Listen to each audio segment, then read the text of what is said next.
So Destiny 2 has not been so rosy lately. They've had a number of issues, I guess, and I've pretty much completely dropped it, and I know you guys kind of are in the same boat a little bit. But the people that are sticking around to it are not so happy about it, it seems.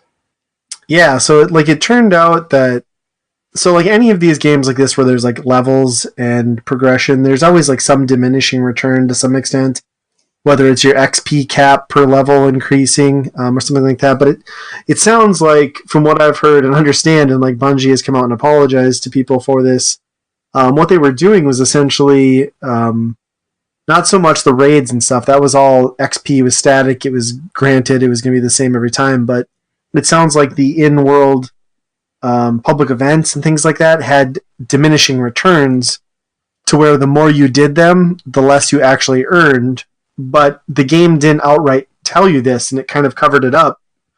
It looked like you were awarded XP-wise the same amount, but as far as like actual progression, it was decreasing. And some fans and gamers noticed this, like something wasn't quite adding up, and they dug into it, and it turns out Bungie admitted like there was absolutely the system in place.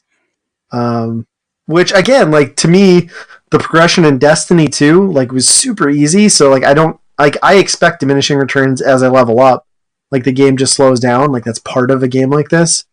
But the fact that they were just kind of nonchalantly like sweeping this under the rug is kind of crazy.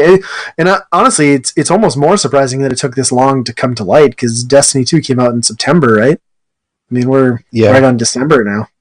Yeah, that's true. I mean, I guess the really sleazy part of it to me is that, I mean, gaining levels after a certain amount, after level, what is it, 20, right? Mm-hmm. After level 20 are tied to bright engrams, which are also purchasable and kind of a loot box item in the game. That's the closest thing to a paid loot box in that game. So kind of slowing down that progression when it's telling you it's not could certainly leave a person with frustration to the point where they'd be like, well, I'll just go buy one, you know? Yeah. I didn't even think about that, but yeah, that's a great point. Yeah, I was just kind of thinking, like, I don't know that I'd even care because, like, I hit 20 so easily, but you're right. Like, reaching those next level caps and stuff rewarded you with certain items that you might purchase if you weren't getting them through progression. Yeah, it all comes back to loot boxes. It always does. Yeah. I don't know. I think secretly there was somebody at EA that exposed this. Because they're like, how do we get the heat off of us right now? Like, I know, let's throw Destiny 2 under the bus.